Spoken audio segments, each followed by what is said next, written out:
Assalamu alaikum to gondon e no goni don fof on calminama huufi haldide nde ko musiba to karalagal to ko Umar Doro Kume e gorko Muhammad Hunare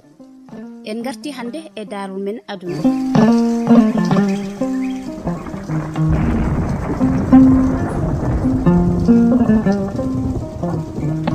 ko sukabe worbe dido gonno ko sehilabe kambe mawnidi kambe nehudi kambe gondi kadi e wuro woro Allah wadi saha goto be mawni hankanti be poti natte hodande be bi e be danno jinnabe bi hale be dannade yobe naat hodande ha para be kuddo dannade be jabani jinnabe be naati hodande be kurtini hankanti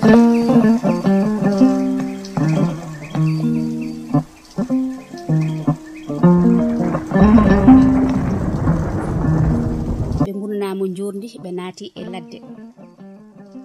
kambe dido kambe njaadi kambe kadi dannudi kambe kadi gondi kadi e wuro woro Allah wadi kadi be gondi galle goro be gondi kadi e suudu woturu pinde fof yaha dawa hen goto ko rametel aduna kala ko dañi ko chomci ko hotel ko restaurant ko pade jodde tan kanyum wonko tokkiti goddum ko wana galle mudum sehil goddo kanyum ne kala ko dañi ene mofta kala ko dañi ene nelde jinna mum e jom suudu mudum kanyum ko liggey mum tan tokkiti be ngoni ton ha wadi saha gor hankanti be dañi hedde duubi tati e be ngoni e ladde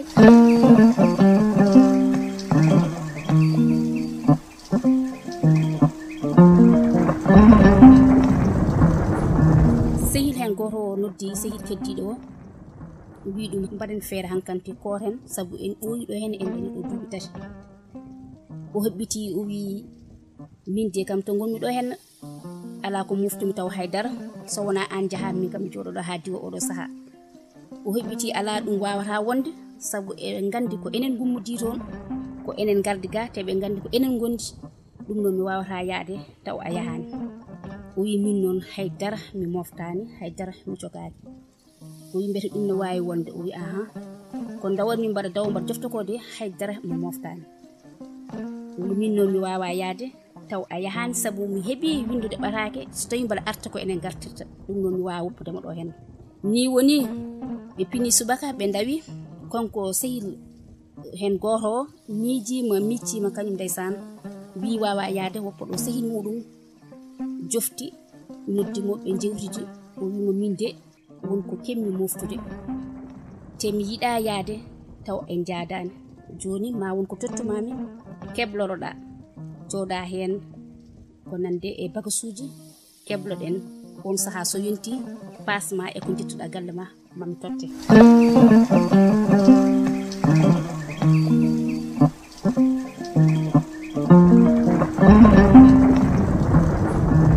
Allah wadi sehilo wadi saha gor kanne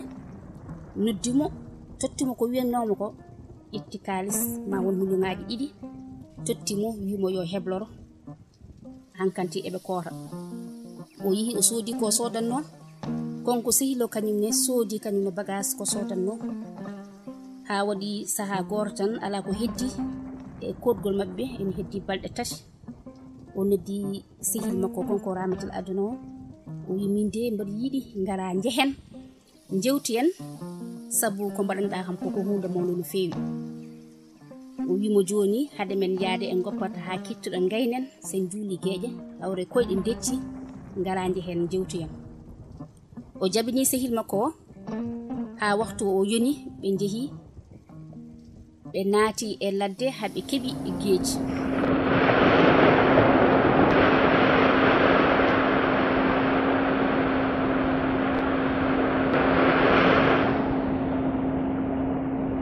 konko rametel aduna o wi sehilo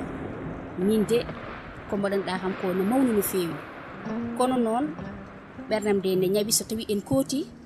mbiya ko an artirimi min ko rametel aduna tan gonmi noon ɗo hen kala ko gaddumi ɗo hen ko an tottini hebbiti o wi ala min kay mi wiyata noon sabu kala ko mbaɗanmami mbaɗirmami tan ko sibe Allah tottirmami ko ka sehilam tottirmami ka bandam tottirmami ko mbaɗa foti tottudemi kono somi yeehi so wona an haali min kam mi wona karto min e ma e Allah timde men hay dortinara o wi ala min hoolaaki mi anda ko holjonde an kam hotata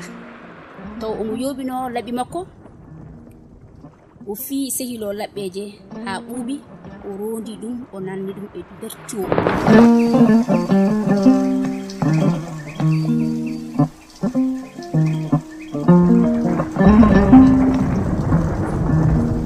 o hoti o mobbi bagage makko konko o hoti o fati tonto huro mabbe ndo wi ho yettinde be jabbimo kono koreji sehil makko nani kanyum yenne sehil makko be gardani kanyum yenne jihi ton salmunede e nandade mo kabaru sehil makko de be jetti be calminimo be namdimo ankam to kaari woni beta arani o wi kaari de mi wayri yidi dum hakke duubi didi min jindirani min bayrundiri ko gila min gummido hen fodde hitan tan min gondi kono duubi didi min jindirani be bimo dum na wawi wonde o wi min de mi yiyani mo so Allah mi anda so tawi omo wuuri mi anda to ko maydo kono minen kam min gondano min cirti ko boyi te mi nanani kabaru makko Allah wadi kambe ne be beddi lahngal nden telefonaji kewani ko bataake tan be beddi lahngal be bi yobe ƴewana so tawi ko ton o woni walla Allah wadi be jilima be jiti be tawi ko maydo ko baraado o ma nanna e nder tiwo kono be ganda hobal don den don bonande hankanti koriji makko gandi hankanti ko baraado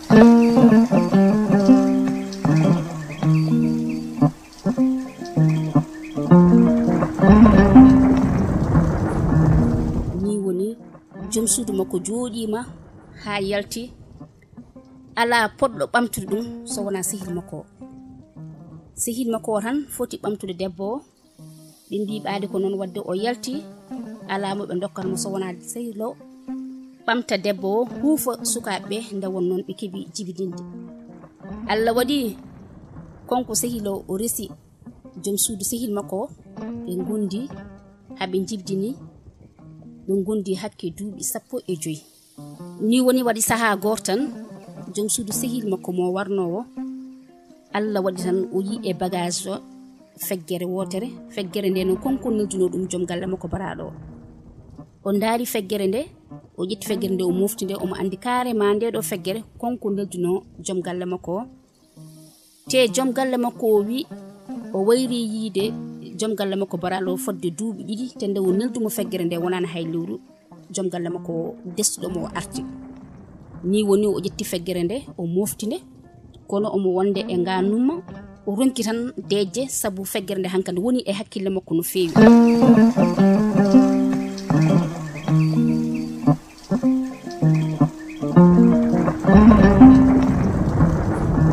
wadi saha goro o noddi jom galle makko o yaltin feggere nde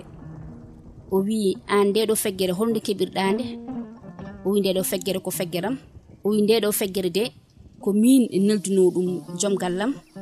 te nde neldumi dum jom gallam de wonani lewru an garda ta biida a joodima duubi didi on jindirani o wi feggere ko feggeram o wi ala dum wawa wonde sabu neddo faytata ko jeyno de do feggere ko feggeram jinmi ko kalanami nde do feggere holto ittudalum konko gorko o hankanto o huli o futtini gite o darima o warni o wi cebet o wi mo nde do feggere ko feggeram o wi ma ala jinmi ko kalna ham ko wodi ko min tan e ma e Allah tindono hay goto tawaka hay goto tinani jinmi ko kalna kam gonga kaldirna kam kadi ko sabi Allah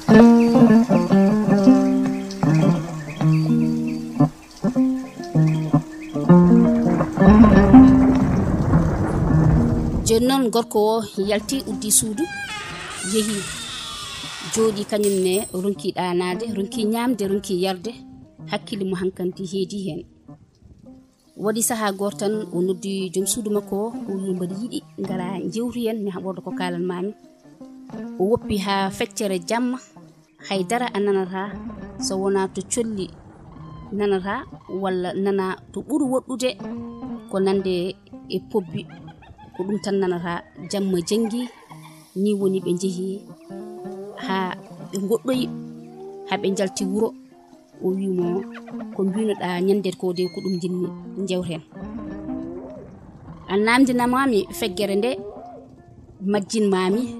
mbiɗa kam yimi haadiran sabi Allah kono mi ronki dejje mi ronki ñamde mi ronki yarde kono ganda feggere nde ko mbiɗa ko ɗum woni ko woodi ko min wari tigi rigi e joom galle ma o haalnimo to ɓe dewdi ɗo ha nde o warimo nde ha nde o ƴetti bagage o arti o haalnimo o heɓiti o wi joom suudu makko yo suurmo omo andi nden ɗon bonande konko waɗi ɗum yo tinno suuramo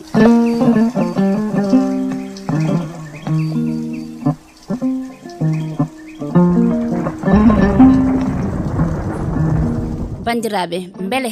debbo foti ko suurdemo e heddo hakkude makko e Allah walla mbete o foti ko saktude e sirlu o serte makko kadi paamon ɓiɓɓe ɗiɗo ɓe o jibini ɓe kamɓe jiidu yummo goto kono hen goto woni afowo ko joom galle makko baraɗo ko on jibini hen goto goɗɗo ko mo wondi joni o barɗo ko on kadi jibini hen gotel joni bandiraɓe kamɓe ɗiɗo ɓe afowo so tawi mawniraɗo o andi miñam o mo jiidumo yummo goto ko bamum o wari babam